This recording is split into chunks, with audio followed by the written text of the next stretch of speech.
Hello there, my name is Biljit. Welcome to my channel. How are you guys doing?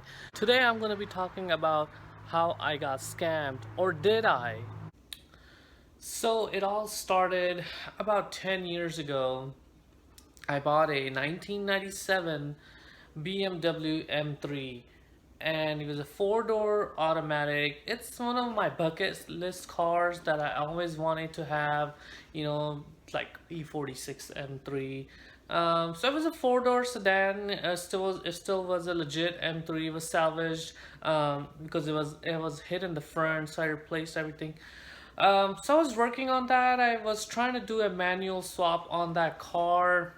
I bought everything. I bought the ZF transmission, the linkage, the new clutch, all that. And I was like in the process of doing the manual swap on that car, and I was reducing the weight. I pretty much gutted out that car. I removed the sunroof. I was gonna cap the sunroof so I have a better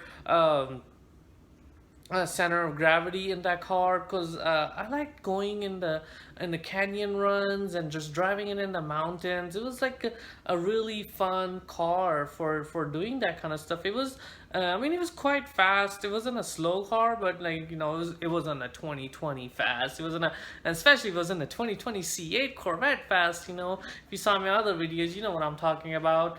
Um, so I was working on that car, doing the manual swap, and at that time, we got pregnant, me and my wife, and we had our daughter, and that kind of took a lot of my time. I was like taking care of my daughter, and also at the house, and working full time, so I didn't have a lot of time to spend on that car, and I just did, and then it sat for a long time. I would say it sat for good 2 or 3 years, maybe longer, and I never let a project sit that long.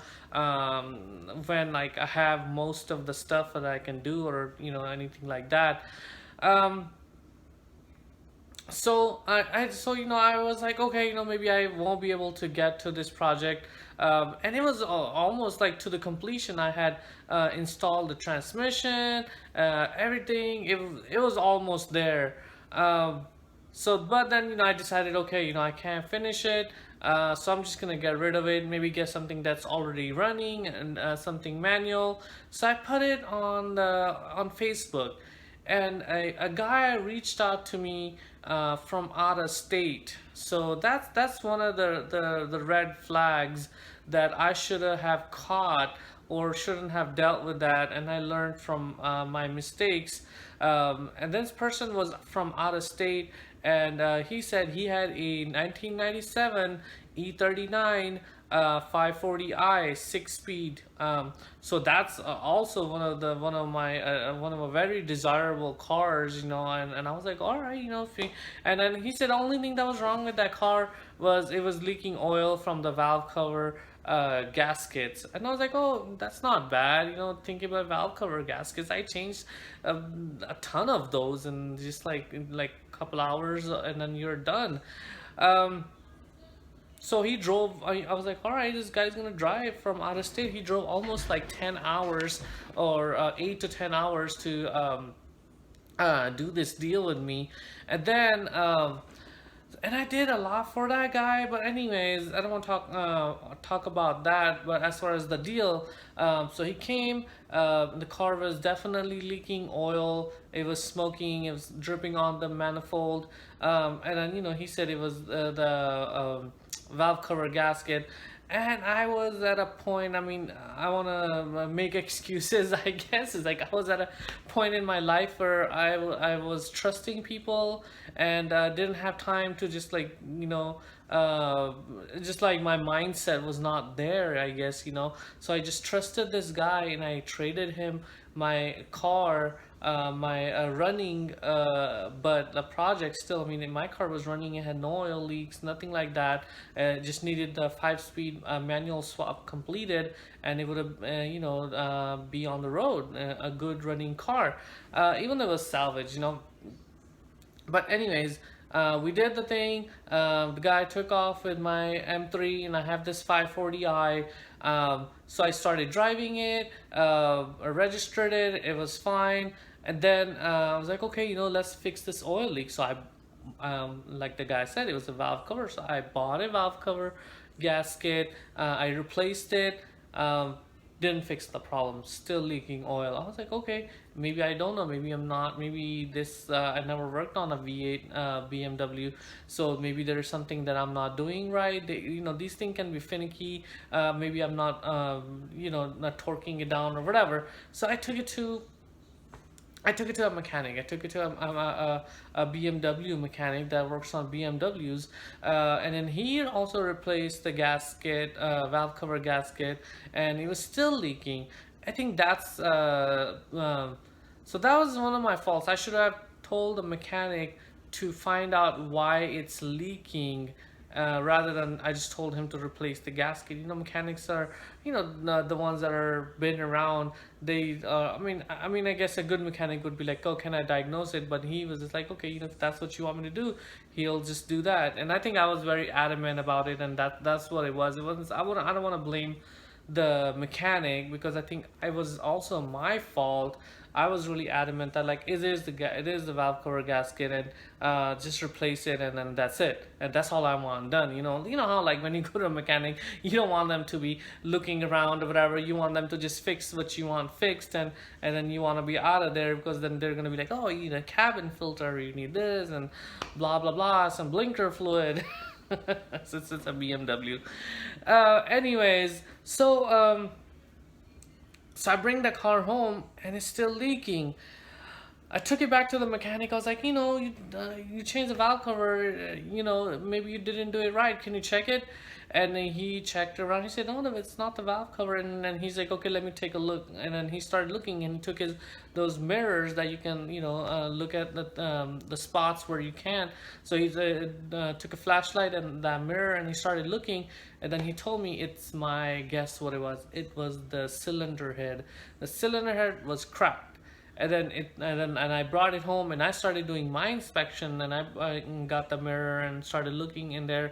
And then definitely you can tell there was some kind of like a gray a glue or something like that somebody used to fix the crack. And then usually a gray glue that is like on like something like an engine or radiator is usually JB Weld. JB Weld is gray. If you work on cars, gray JB Weld. But the thing is, it's where the leak is. It's very oily, and you have to get that area cleaned really well, even for the JB Weld to work. But anyways, so long story short, the head was cracked. It was not the valve cover, and now this guy is in a different state, and I don't have the time or energy, and it's not worth my time. The car, even the BMW, even the M3, I didn't pay a lot for it. So with that, it wasn't worth my time chasing this guy down or taking him to small claims or whatnot, for all of this. So I was just like, whatever. And then I just like took a big loss on that 540i. I sold it, got rid of it, moved on to other better things. So what do you guys think? Tell me in the comments, was I scammed, or was it my fault? Maybe I didn't do my due diligence, and that guy, maybe it is my fault. Maybe I should have been a little bit better, inspected the car. So here are some things that, or a lesson learned, or tips, I guess, from me or my experience going through something like that, of what I would have done differently.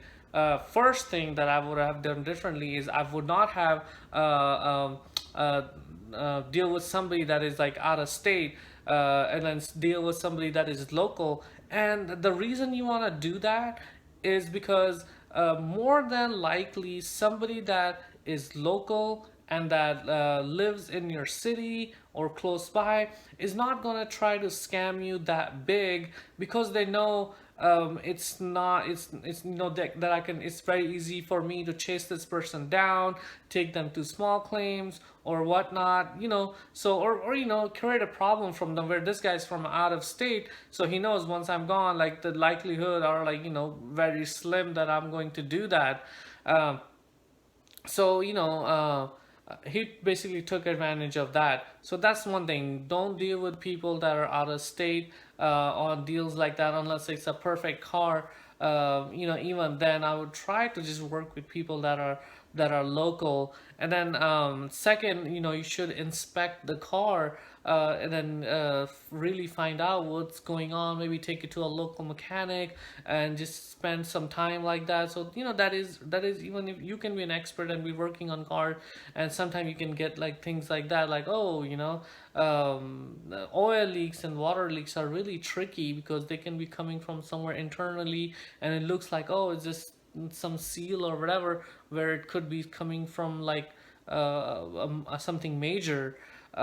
So that was that. So one thing I should have done, or for you guys, something that you can do differently in this situation is, if it is something really minor, that you're like, oh, and then you really like the car and you want to make this deal. So what I should have done, or what you can do in that situation is, have the owner, the person that you're working with, fix the problem. Even offer, you're gonna pay to get it fixed, or fix it yourself anyways. If it's something small, just like, hey, I'll pay you the time and labor, whatever it costs, to fix this problem, because I want a perfectly running vehicle and I don't want to have any issues right from the beginning of the ownership. So maybe, have them fix this issue, and then have and just reimburse them on top of like whatever you guys negotiated. And so that way you get a perfect running car,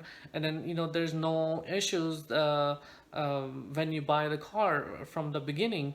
So that's one way. And also, a deal in person, that goes with deal locally and deal person. Even though this person came from out of state, and I did deal with this person in person. So still, like, deal with people in person. Don't do deal online. There's a lot of scams. I'm pretty sure you guys like heard of them all. The most common one is where, like, the person says, usually they're like in the military or somewhere overseas, and then they can't come and get the car, and they're gonna send you a check or a money order, and then they're gonna send you for more than whatever you guys negotiated on for your time, and then to cash it, and then send them the rest of the money, and then they're gonna arrange to transport the car or something like that. So that is a scam. So basically, they're gonna send you a check, a fake check, and then they want you to deposit it, and then it takes like 2 or 3 days for the bank, because the check looks very real. I think it is a real check, but it's fraudulent. I guess that's the term. So the banks think it's a real check and in the beginning, but it takes 2 or 3 days for them to go through the system and make sure the check is real. So by that time, the person is gonna like they're gonna be like, oh, just send me the money, and then they're gonna be, it's already in your account and everything. And then, so don't trust people like that. So just don't even deal with that stuff. Just deal in cash, in person, somebody local, and do your inspections. So let me know if I was scammed, or if it was my fault. What can I do in the future, something like differently other than what I have talked about it. Or maybe you have a story you want to share what happened. Yeah, leave in the comment section, leave any comments and questions that you might have. Also, if you like this kind of content, please like and subscribe to my channel. I would really appreciate that. And also, um, just leave any comments and questions. And have a fantastic day.